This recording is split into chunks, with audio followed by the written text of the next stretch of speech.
What is going on, everybody? We are here with PH2T3R live, and tonight is going to be a fun episode because News Store and I are going to be debating the merits of Rome versus Greece. Now, anyone who knows us knows that News Store is our resident expert on Greece, and I am a massive history nerd and the stereotype of the guy who thinks about ancient Rome every day.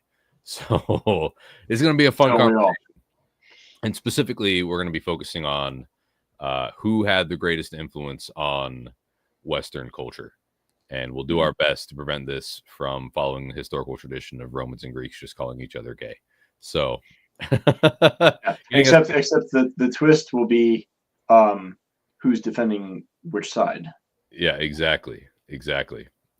Also just tanked us in the algorithm right away with the Greek insults. But yeah, so the interesting twist is going to be we're playing devil's advocate here. So I'll be defending Greece, and News Store will be defending ancient Rome, which will be fun. And then Tormenos, our resident expert on Vedic history and mythology, will be playing the neutral role here, the arbiter of a discussion, making sure we stay on track and not so much deciding a winner, but directing the conversation to make sure we stay on topic and moderating, right?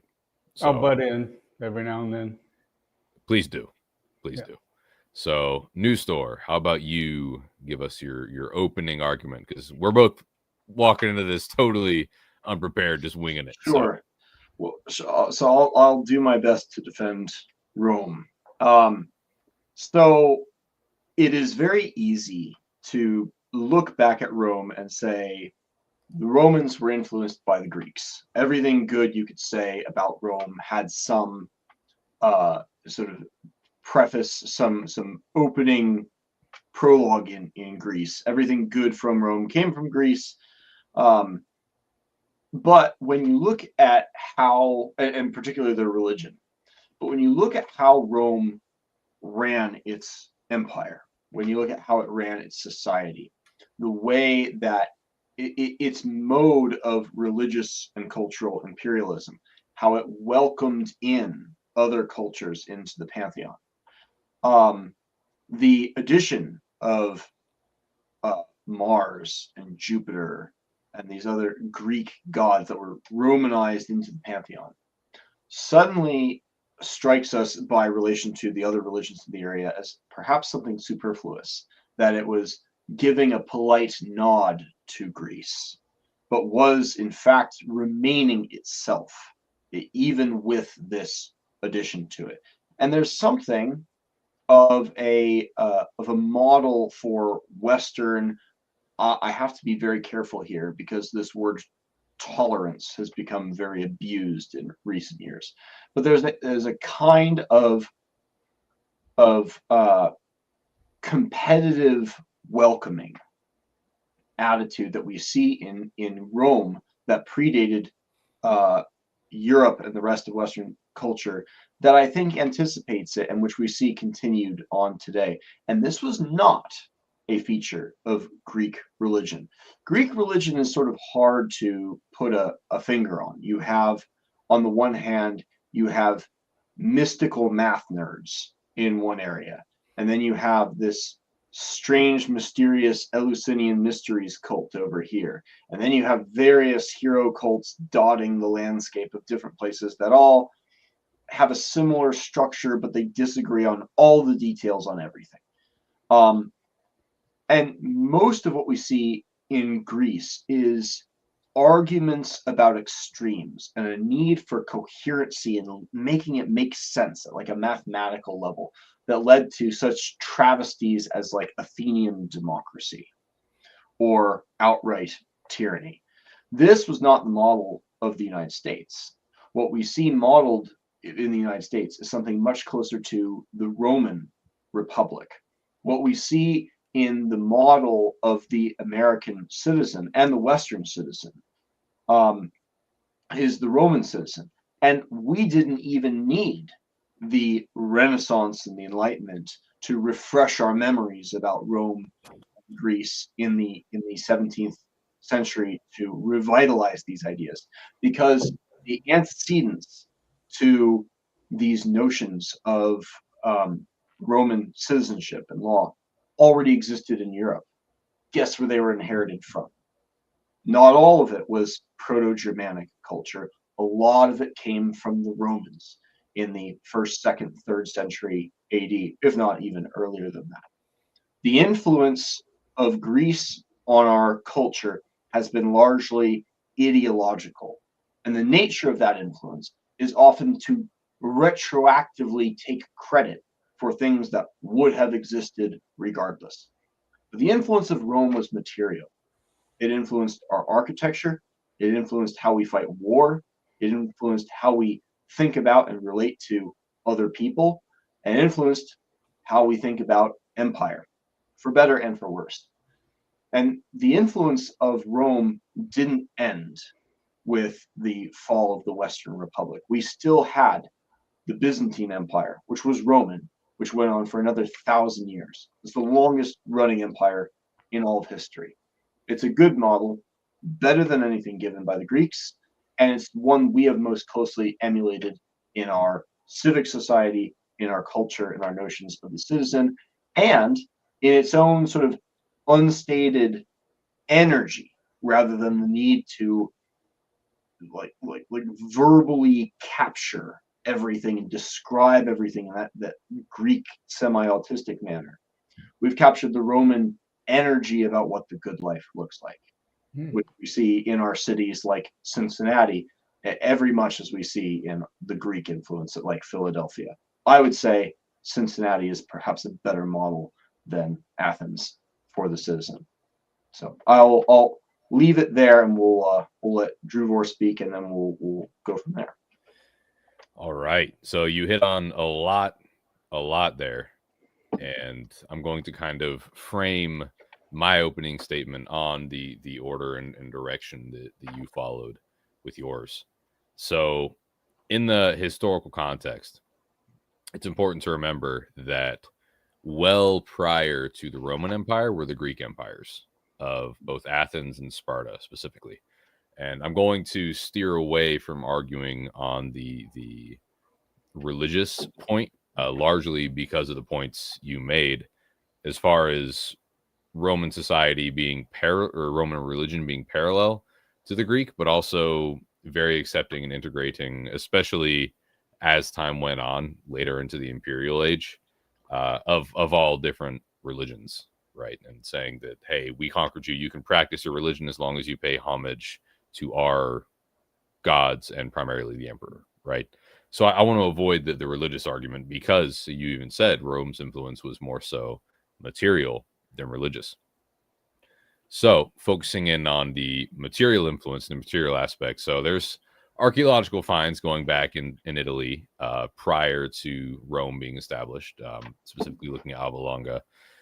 And all the art, all the pottery, all the material evidence we have is effectively Greek, that it was originally a Greek colony. Hence, in the Aeneid, why they hearken back to Troy, which was also effectively a Greek colony in modern-day Turkey.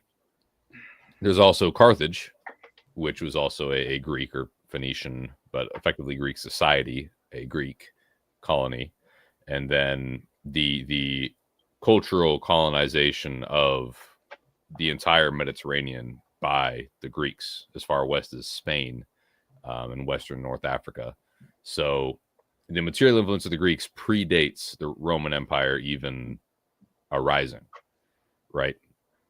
And then if you fast forward to after the fall of the Athenian and Spartan empires, you had the empire of Alexander the Great, and it was only by a chance of history that the Romans never encountered Alexander. It's one of the greatest battles that never happened, right? Because just barely missed each other geographically. That's really all it was. It was just a mistaken time that Alexander missed.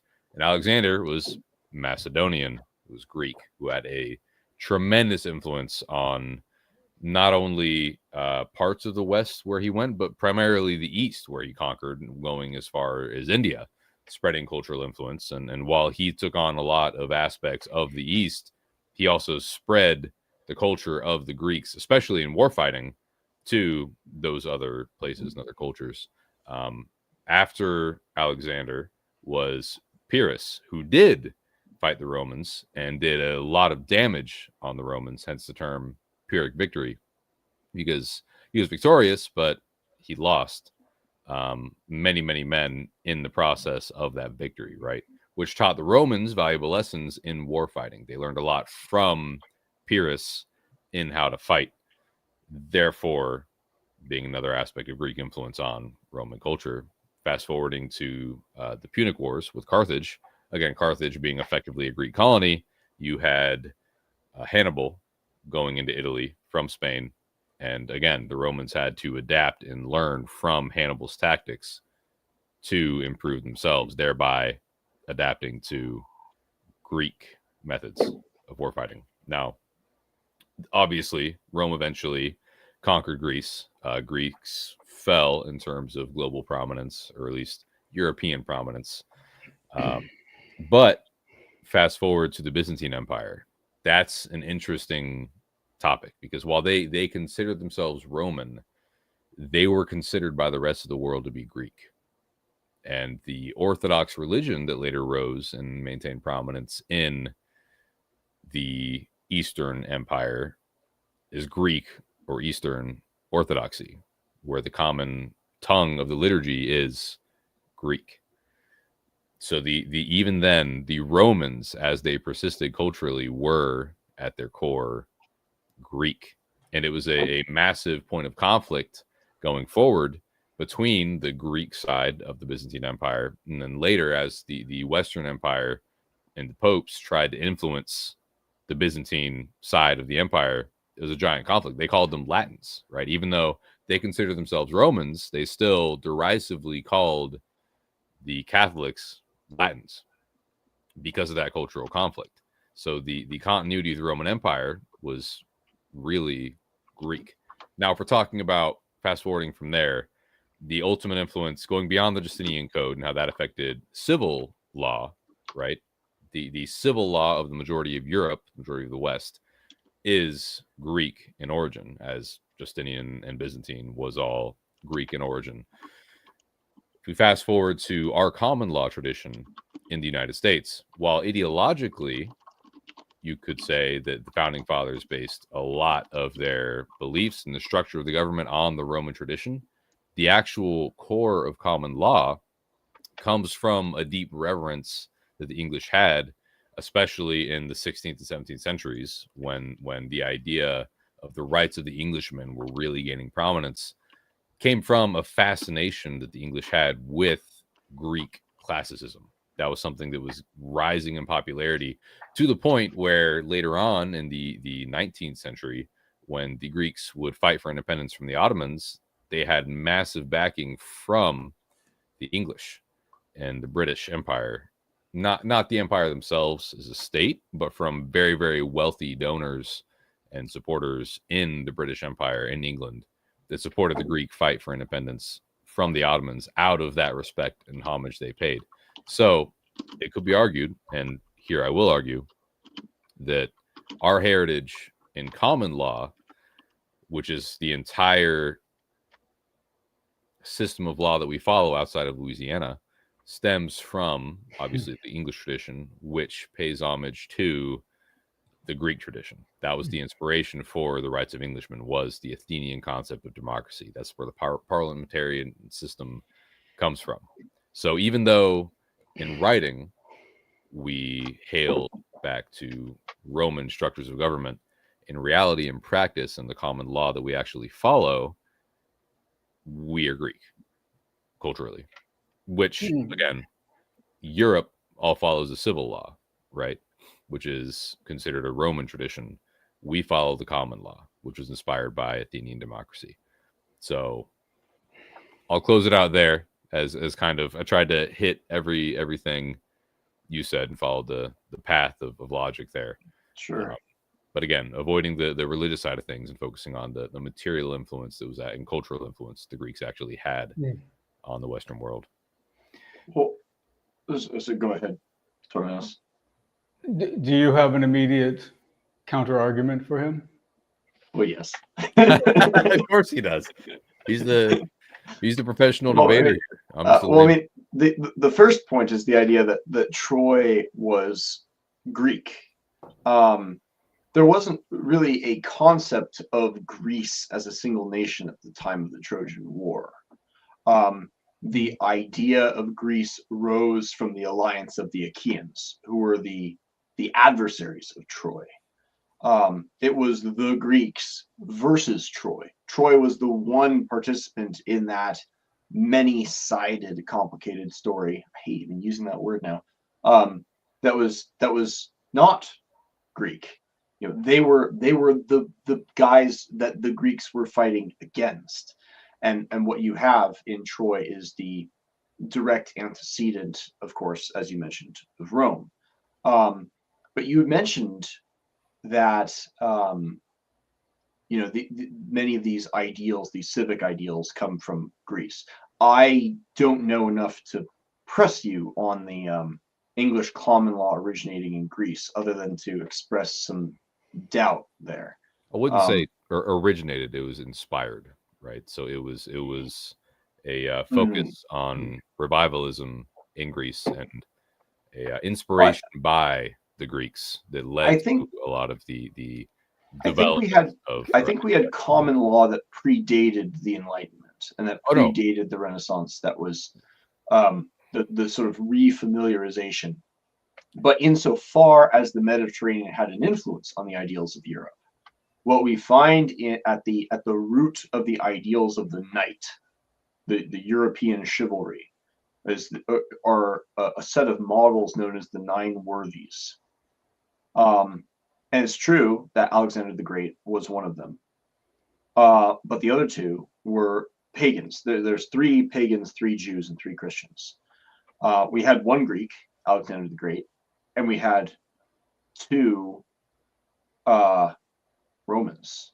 We had Julius Caesar, and we had Hector. Hector being the first of the 9 worthies, and perhaps the first model Roman, the greatest of the Trojans, and of course you count Aeneas as the first Roman, but his brother Hector was the model there. That's a Roman lineage. What you find at the heart of, and I know you said religion is this kind of ideological material or ideological conceptual thing rather than a material thing. But I do think the religion part matters. And perhaps we'll get into Christianity at some point, so long as we're talking about Greek and Romans, because they both had a big role in the expansion of that particular faith. But at the heart of Roman spirituality is this eternal flame, this idea of a lineage and of a tradition that is carried on. And there's this wonderful image that we see as Aeneas is carrying his father out of the ruins of Troy, and his father is carrying on him the hearth gods, who are the personified, the ancestors, perhaps pictures or urns. Think of like Chinese, family photos and stuff on the walls. It's the history of the past that is carried forward, and that was never challenged, no matter what pantheon you saw there. And that's something that is the thing that connects Troy and Hector to Rome by its core spiritual identity. And it's something that has persisted in the West. It's the reason we still identify with our past, that we still feel like we have a lineage with this at all, comes from Rome and not from Greece. It had this concept in the form of a very minor god named Hestia. But when it's Latinized into Vesta, you get the heart of the Roman city, the Vestal Virgins. That's the most sacred of the sacred there. They guard the hearth fire and the gods of the hearth, the ancestors, and the connection we have to that. So Troy, sorry, you mentioned Carthage, and how Carthage, being Greek, had an influence on Rome because Rome had to learn how to fight against it. If we were talking about China and Genghis Khan, we would probably not be talking about how China influenced Genghis Khan. we would more be focused on the way that Genghis Khan influenced China, as far as who is doing the conquering and who is getting conquered. Talking about Carthage influencing the Romans there's always a little bit of a give or take here. But if we had to model ourselves on something in the past, and if we were to assume that we did inherit something from the past, we would most likely assume that we inherited something from the victors and not from one of those very rare cases of a people that was completely eradicated from the face of the planet. That's a great example, but can I hone in on that right there? Sure. Specifically the Mongols. So you know where Kublai Khan moved his seat of power to, right? Of course. Yeah, China. Mm. And then he modeled his entire court after China. Right, but the Chinese. So the Khans were heavily influenced by the Chinese that they conquered. So certainly, like I said, parallel there.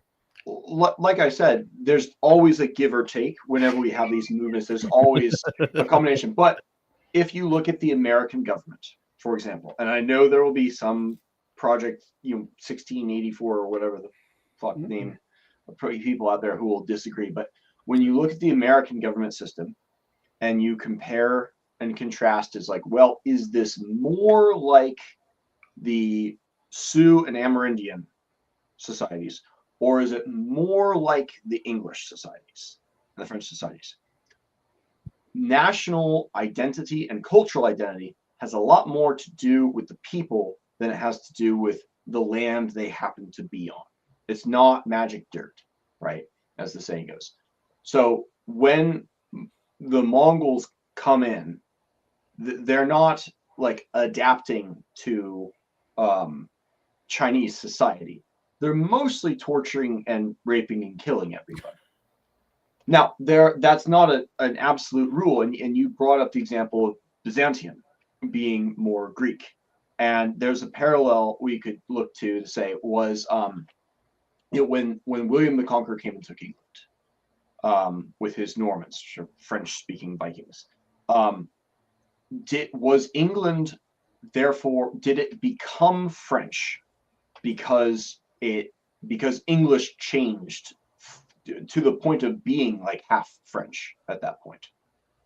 Now, ethnically, genetically, the Normans basically evaporated and completely disappeared. They were swallowed up in the numerical superiority of the Anglo-Saxon, Jute, and somewhat Celtic population there at the time. But the upper class retained their French English, which is the language we speak today. It's why we can't read Beowulf, right? Is England now more French because they happen to speak this French corrupted version of English? I would say the language has a huge role. Don't get me wrong. It's a big role, and speaking Greek matters. But to say that Byzantium was more Greek than it is Roman because many of them happened to speak Greek, never mind the origins of their empire, never mind their culture and the cultural differences between them and Athens and Sparta, and the ideals that these societies held, and the similarities that Byzantium held to the classical Western Roman Empire. I think this goes back to the concerns I expressed earlier on about the sort of Greek mode of ideological and conceptual influence rather than looking at the material similarities. Materially, Byzantium was in every way Roman. It was connected physically to Rome. It did things in the Roman manner. It was, and it's not like the Romans didn't speak the native languages of the places they conquered either. Pontius Pilate was able to speak with the Sanhedrin and so forth.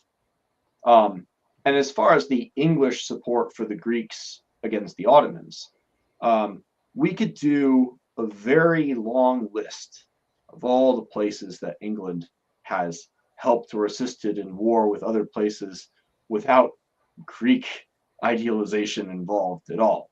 It probably had a lot more to do with opposition and competition with the Ottomans than it had to do with any romanticization of the Greeks at that time.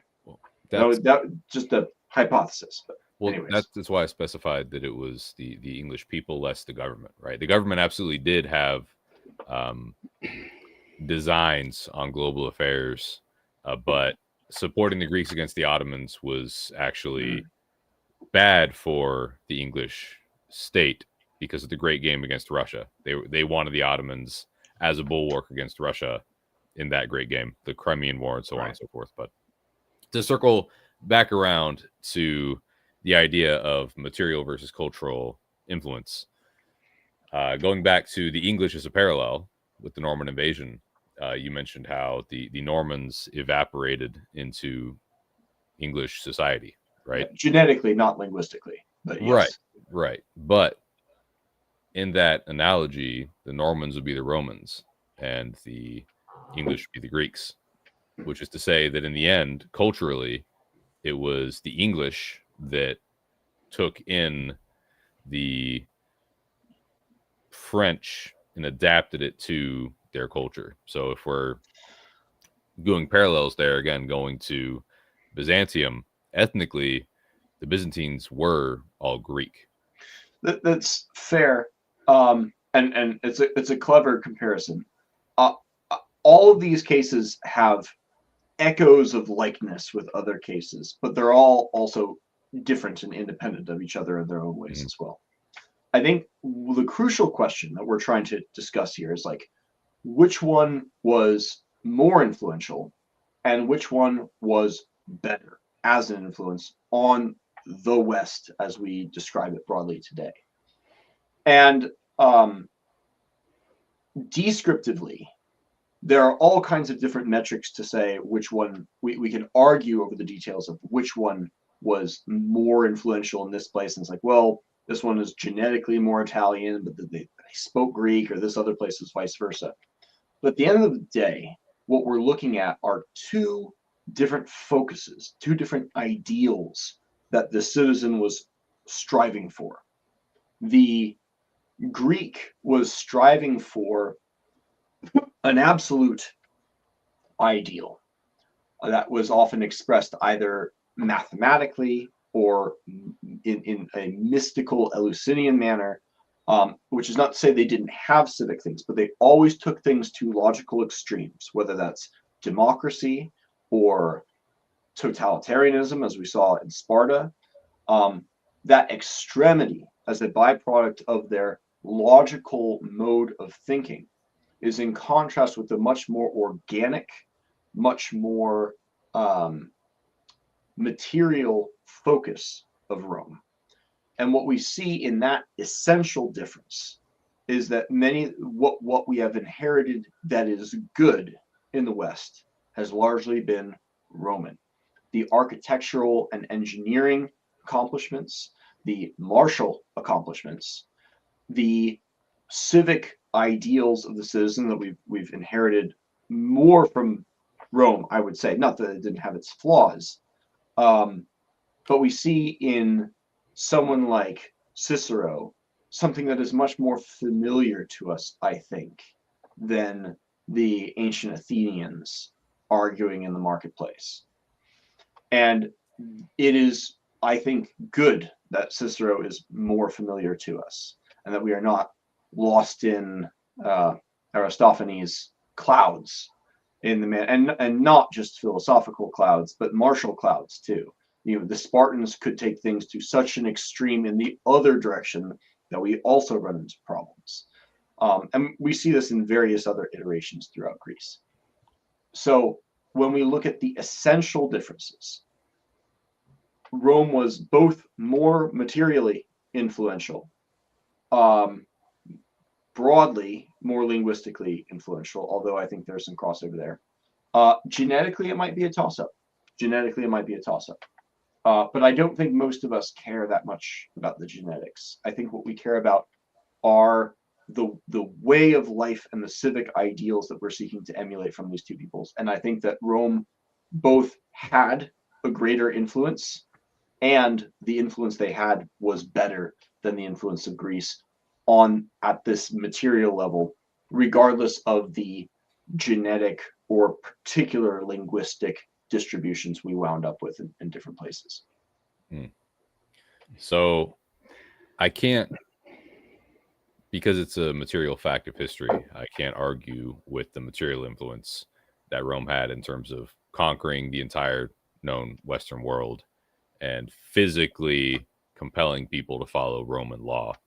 That's inarguable. What I would argue is predating the Romans, or not necessarily predating, but in parallel, the Romans took Greek philosophy and adapted it to their purposes to carry forward. So Cicero, for example, you mentioned Cicero, when he wrote on virtue, he took the Greek idea of virtue and adapted it to Roman purposes, combining it with the Roman idea of virtus, and then carrying that forward. If we talk about Stoicism, which had a massive influence on the Romans, in particular, everyone's familiar with Marcus Aurelius's Meditations, right? And then, of course, you have Seneca, one of the most prolific Stoic writers. That came from Greece. Stoicism came from Zeno, and who's a Greek philosopher, and carried through over to Rome. I think Cicero even studied in Greece under Stoic philosophers.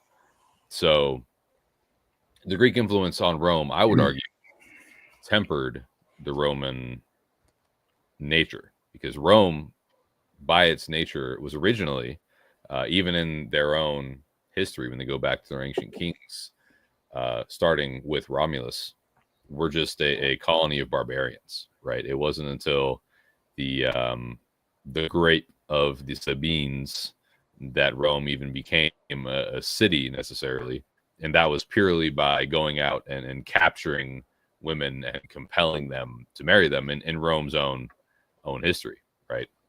Well, they that were is absolutely true. Yeah, they were naturally incredibly barbaric, right? Especially by Greek standards. They were violent, they were aggressive, and they worked hard to fight and expand with all the peoples around them. That was the origins of the Roman state prior to it ever being a true republic or empire, was born out of incredible aggression. And the civilization of Rome that it went on to carry to all of Europe only existed because of the moderating influence of Greek culture. In fact, if you look at the writing of Cato the Elder, he was upset by this in the early republic. He was very upset by the liberal influence of the Greeks. Specifically, I remember he had a complaint about theater and Roman theater. Now, traditionally, Romans would stand to watch the theater, but the Roman youth had taken on the Greek tradition of sitting to watch the theater, and he thought this was a feminizing influence on the Romans. Of course, I think all of us would be astounded at the idea of sitting through an entire movie, for example, just standing in a theater. Kind of funny to think about, let alone a play, with how long those things can stretch on. But so that's the kind of influence that the Greece had on Rome. It tempered their violent instincts. I have a curiosity. I have a question for both of you. So we've heard a lot. We know that we learned that Rome, diversity was their strength, and and that we have big apartment buildings. Both places knew how to fight. The Greeks had a lot of ideas, so many ideas. But how important is there a collective thread around the ideas of justice in the West, in its different, all the different places and sort of cultures that comprise the West? Is there a sort of single thread of an idea of what justice is? How did that play out with the Romans? How did it play out with the Greeks, who did it better? And who has the strongest influence on our sort of collective ideas of what justice is? Because, how important is that to a culture.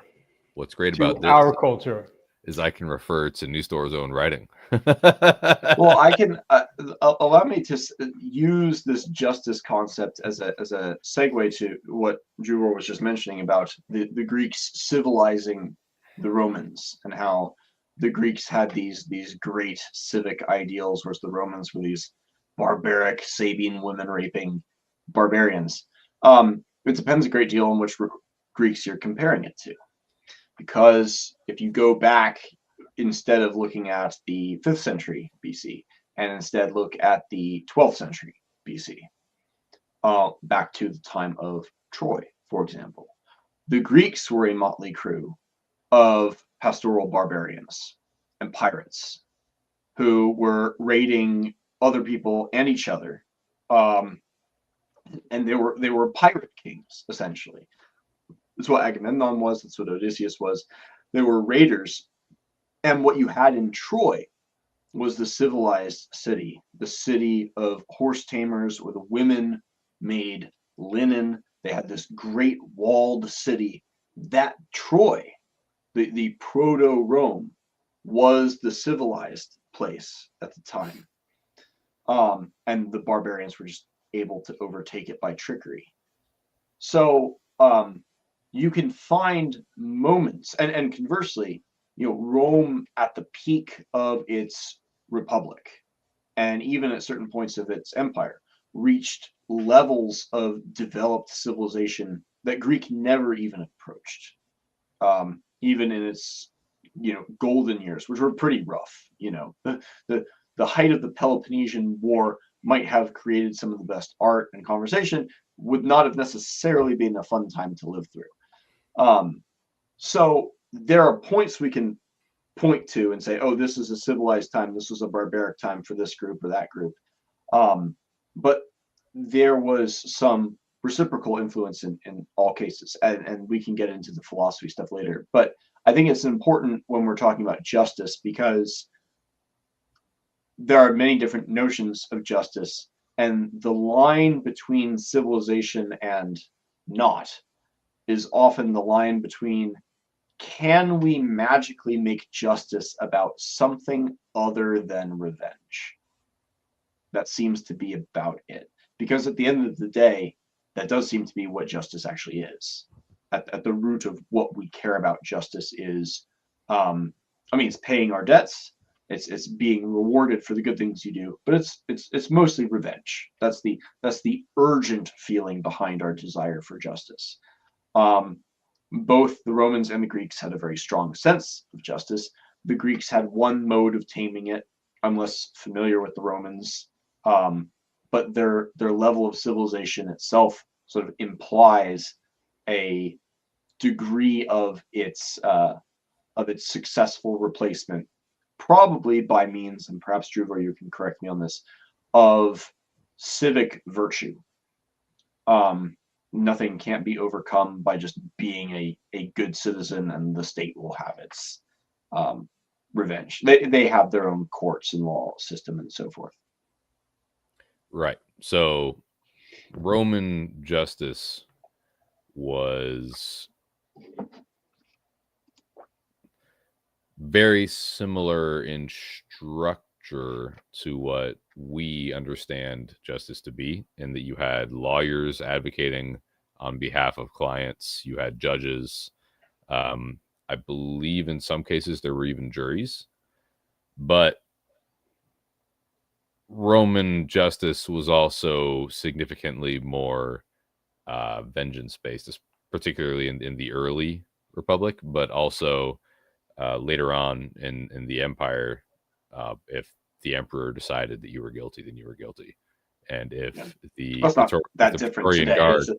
Right, in the Praetorian Guard, if the Praetorian Guard decided that the emperor was guilty, well, he was on his way out. So what's particularly relevant here in the case of justice, and less so the structures of how we achieve justice, because that's different all across the West, where it's common law versus civic law, the roles of judges and attorneys in different countries like France versus the UK versus Germany versus us here in the US are all very, very different. but the concept of justice being the state intervening in interpersonal conflict, whether that's the concept of criminal law or torts, right? Torts being civil issues.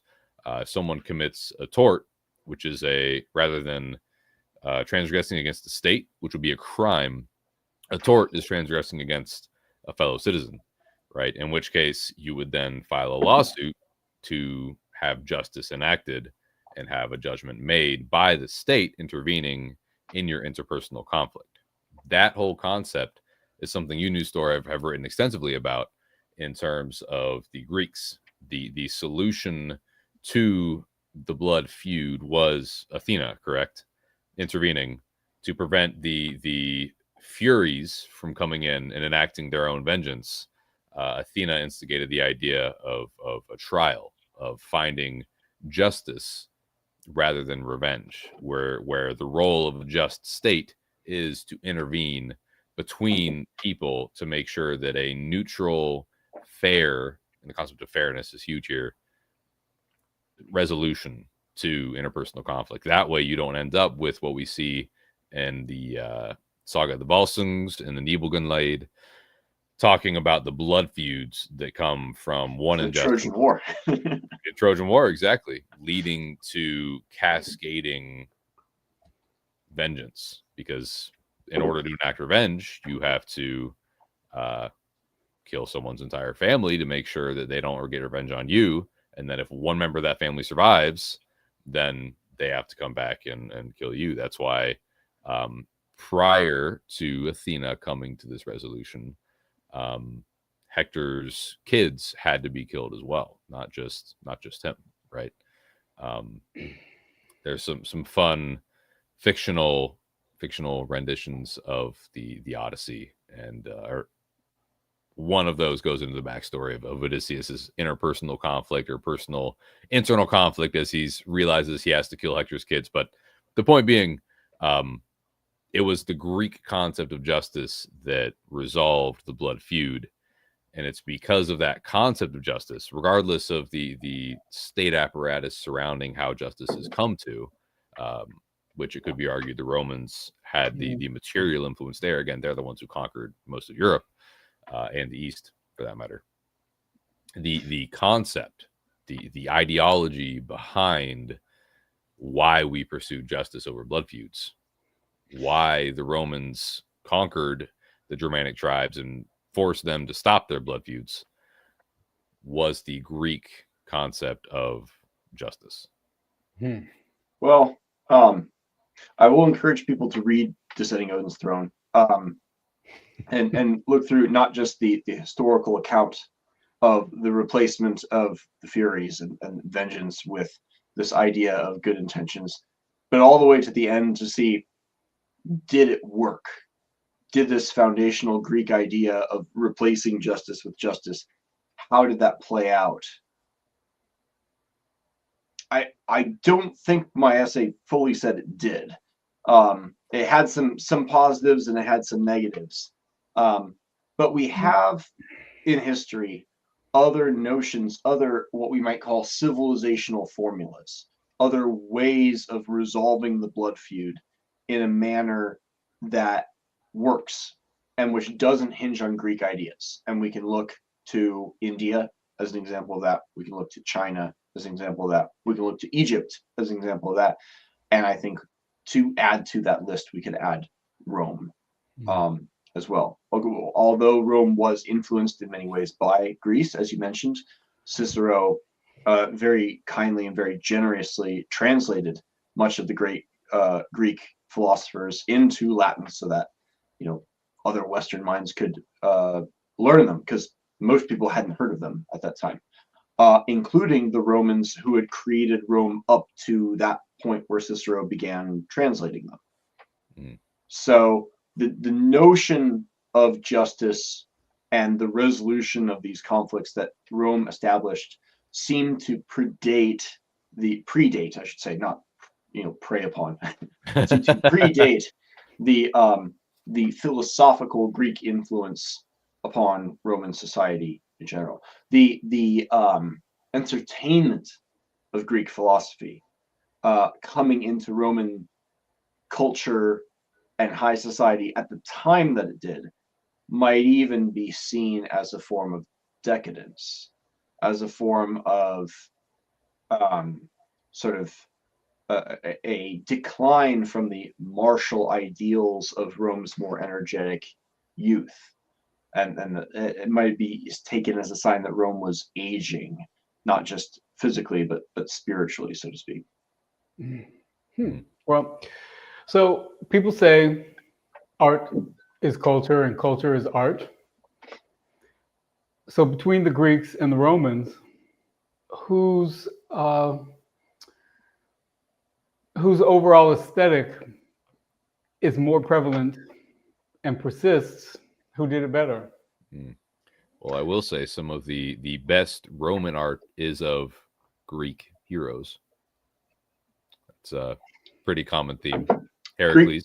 The Romans did everybody's heroes better. Have you seen the comparison between the Celtic warrior, the Roman statue of the Celtic warrior next to the Celtic depiction of the Celtic warrior, and like the Celtic depiction is like a stick man, and the Roman statue is this glorious statue of a Celtic man. Yeah, I think I'll have to concede to the Greeks on the literary front. As far as writing is concerned, no one did it better. The Romans did everything else better. They did architecture better. They did statues better than the Greeks. Everything the Greeks did with statues, which was pretty good for its time, the Romans did just better. And more to the point, the people who you can say, oh, the Romans were only able to do this because of the Greeks. You might say, well, if you look at who came after the Romans, no one was able to do what the Romans did. No one was able to replicate the level of architectural and engineering and visual beauty that the Romans were able to achieve with their statues, with their buildings, with their artwork. So I don't think it's just a matter of influence, or else Rome would have made all of the Dark Ages this glorious flowering of aesthetic wonder, and it was not. Wait, could you go back to that last point? That Rome would have made the Dark Ages beautiful? If artistic expression of a culture was just a matter of picking up what previous civilizations had laid down, and every artistic achievement could be credited to the cultures that it drew from, then we would have expected Rome to have created magnificent artists out of, for example, the Goths and out of the Islamic empires and so forth that replaced it. And the opposite happened.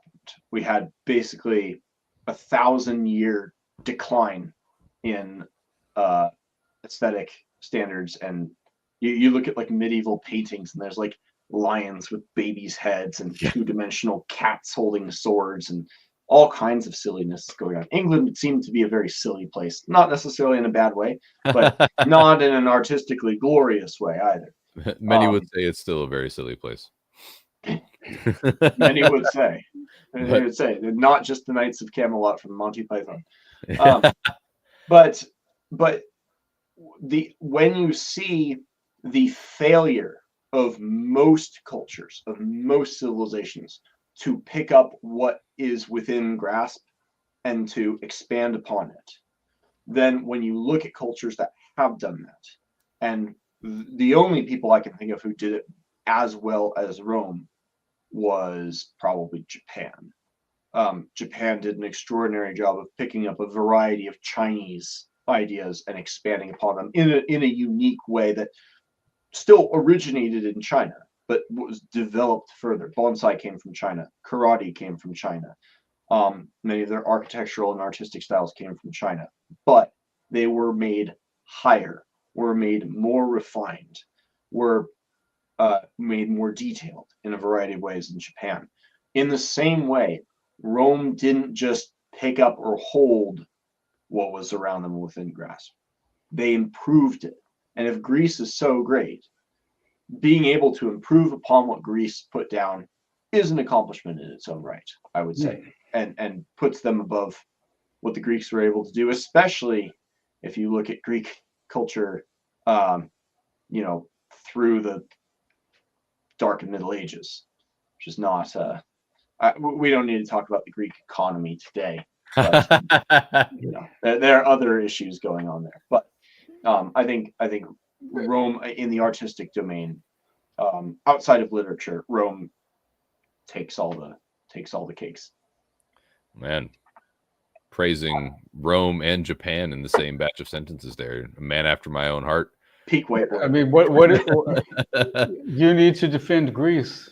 Oh, I know, but I'm also insulted that he totally neglected Virgil, and just left him out of the equation. But as much as I love Virgil, he basically just plagiarized the Odyssey, the entire thing. Really, yeah. Was almost chapter for chapter, parts of both the Iliad and the Odyssey. So, including Aeneas' shield, which was just a mimicry of Achilles' shield. So it's all, but you do make good points as far as if it was really just a matter of crediting the forebears with the works of any given culture, then you would have expected significant development of art all throughout Europe in the early Middle Ages, which obviously we didn't see. There are some fun Old English texts talking again about the silly people on those islands, talking about their views, exploring old Roman ruins, especially like Bath, for example, and just amazed at the works of giants. These things must have been built by giants. No human could have built this. So there's fun stories there. But to defend Greece, I would argue that even though Rome's art came well after the decline of Greek art, well after the decline of Greek society, at its peak, the influence of Greek art around the world had a greater impact in the long run, especially, again, going back to archaeological digs. The trade of the Greeks, even dating back to the 12th century when they were just pirates. And I have some theories on who the sea peoples really were. But their art went all over the Mediterranean, everywhere. Their pottery, the way they would engrave their art on their pottery, the way they would construct their pottery, which was not only functional but also incredibly important culturally with art. I mean, they would depict stories and such on their pottery, on their frescoes, on various different types of artistic rendition. That all was spread around the Mediterranean by the Greeks. Again, the people of Alba Longa had Greek pottery, right? The Latins had very similar to Greek pottery. There was one culture in Italy that the Romans conquered that were not Greek. They were very, very distinct. But that being said, the majority of cultures were all Greek. Some of the first people that Rome came into contact with as they were expanding were Greek colonies in Italy, who, of course, after being incorporated into the early Roman Republic, had significant influence. So while Rome at its peak had art that we would argue is much more refined, Greece at its peak had a greater influence for its time on the Western world. Because if we're again just saying that it's the quality of art itself that makes a culture great, then Midjourney would take the cake. That's a whole other can of worms. I feel like we've both brought up examples of barbarism, and this is, I think, a good time to segue the debate into a sort of meta higher level here, because we both brought up moments of barbarism in both of these respective people's past. We have this sea piracy age of the Greeks, and we have this sort of martial raiding early barbaric period of Rome. And both of these are looked upon by both the Greeks and Romans alike as like sort of dark periods. I mean, we're proud of what they were able to accomplish, but we're very happy to become civilized and to move on from that. And it is worth pointing out, and this is, I think, where this all comes back to what we're really here to talk about, which is solar idealism, and that we have a vision of what is good and what we want our society to look like. And we can debate, between is the better civilization the Greek one, maybe the Athenian one, maybe not. Maybe the Spartans had a little bit closer. Maybe they were trying to work on something and they were pioneering something that no one had tried, and it was a good attempt or whatever. And the Romans got a little further, or maybe we think, no, the Greeks had it all wrong and the Romans got it all right. Whatever, but they were both trying to be civilizations with a lot of crossover in the ideals of the citizen as an independent actor and participant in the state. And we live at a time where a lot of people actually don't share that.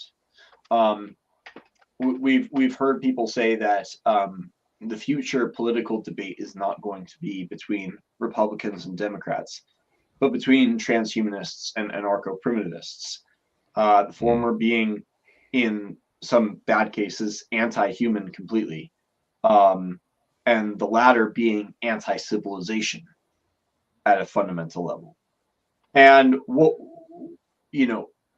how we conceptualize our ideals even prior to a debate in a way that makes debate even possible, which is the better path to get to this thing, I think is an important point to bear in mind. Because for all the differences between Greece and Rome, there are, and which makes it fun to debate and argue about, there are some similarities there. And that doesn't mean we can't debate, like, maybe we would rather be Scythians or Mongols or Comanche or whatever. But, those kinds of ideals, like, it is the way of life of Comanche. If you're arguing Comanche versus Greek, you're not even in the realm of debate anymore. It seems to be, and I think Ed bringing up Tormentos bringing up the example of the artistic differences, and as fun as we can argue, like, oh, these guys did it better, those guys did it better, these influenced that, there is a similarity between the Aeneid and Homer, perhaps. There is a similarity in the architecture. There's a similarity in the art in general. And I think to even have debates, there has to be that initial foundational similarity of artistic and aesthetic inclination. And so not to deflate what is a fun debate into a kind of non-debate, because I think this is what makes debate possible and fun, is like, we do have some similarities. What's the better path within these standards? But that's really, I think, the advantage that solar idealism as a sort of groundwork, as a sort of foundational religious starting point, can provide in making these debates and clarifying which sorts of debates are possible and which are not. No, it's honestly, I have nothing to debate with on that. Yeah, right. I couldn't resist. I'm sorry, but no, genuinely, it's a very valid point that for there to be fertile ground for conversation, there have to be commonalities. Yeah, that's what allows us to debate whether powerlifting or bodybuilding is better. Exactly. We all agree. We all agree that strength is a virtue and that beauty is a virtue. Therefore, we can argue about which leaning is better, right? There's no debate to be had with the healthy at every size. Right. Right. Exactly. There's no conversation even to be had, because the realities are just two entirely different things. So I think that's a really good point to wrap it up on.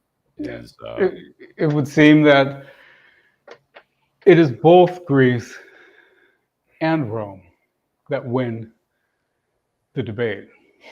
It sounds so gay. I was hoping to avoid the homosexuality allegations, but like everyone's a winner. It's like that's the way to make both Greeks and Romans lose their minds and themselves and each other. Nothing's scarier than participation trophies. I mean, you could continue to pick, going to art. You could say, well, our perceptions of what is beautiful about the body. People say he looks like a Greek statue. They don't say he looks like a Roman statue. It's because they haven't seen Roman statues. When you see beautiful, beautiful who Christian did Michelangelo's art, David? Was it a Greek? That was that's rhetorical, right? That's a joke. Yes. Okay. All right. I had to. When you see a beautiful painting, you said it so convincingly. I was like, what color was George Washington's white horse? Yes. who sculpted Michelangelo's David? You said it so sincerely and with such a straight face. I was like, you got me doubting my sanity for a second there. I was sorry. Like, yeah. There's no way. Just like you said, bodybuilding versus strongman. Like in our sort of future-facing syncretic culture that we're building with solar idealism, it really isn't a matter of Greece or Rome. They're both there. It's also the past. But they share enough to be able to compete with each other. We're playing by the same rules together, and we can have we could actually rewrite Greg Noj's book, The Best of the Achaeans, to be the best of the Mediterraneans, and for the participants to be sincere about it in a fun way. Yeah, and how are the good those good things from both places? How can they influence us building something completely new? Yeah, and have they? Or the beginning of self-understanding is recognizing where we already have come from, and of course, we are the products. It's not even a choice. Here we are. We are flung into an inheritance that is largely Greek and Latin. I mean, a third of English is Greek and Latin roots. We're already speaking their language almost. As well as German. We recognize that. We recognize it, and we say, okay, what's good, what's not good, but aiming towards the future as opposed to creating an Anon account with a statue as our avatar and talking a bunch of shit about returning to something that is no longer there. Yeah, that's right. Not a very Greek or Roman way of doing things. Maybe a very American founding father way of doing things, because they would do things like that. They'd write pamphlets by like Rhetorius. And it's like, whatever, dude. You're talking about Pennsylvania, but anyways. Yeah. Anyway. Shall we close off? Yes, sir. Yes, sir. I think that's the important thing to close off on is, regardless of who is actually the better culture, we're not here to return, brother. We're here to create a future, a positive future. We're here to bias for action, not waffling on the internet about a hypothetical reality that'll never exist. So that's where solar idealism comes in. That's where the Order of Fire comes in, and that's what we're here to do. So with that, it's a fun conversation. Hopefully we didn't get a whole lot of viewer participation with this one, but hopefully with the VOD side, people will at least find it entertaining. So it's a bit of a niche nerd topic, but it is.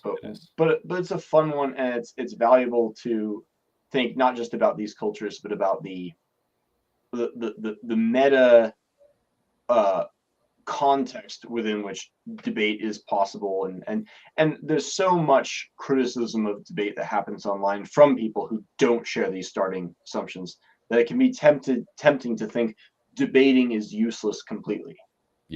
When it's not. It is a very useful tool for thinking and for clarifying the direction. Even with just yourself, you can be of two minds in your own head about I have a vision. What is the best path forward? So don't give up on debating just because half of it online is useless. Some of it is not. You know. Exactly. Yeah. All right. On that, we will wrap for the night. So it was a fantastic conversation. Everyone, stay solar. Stay solar. Thank you for watching or listening to the Journal of Solar Culture. Don't forget to hit like and subscribe and leave us a comment.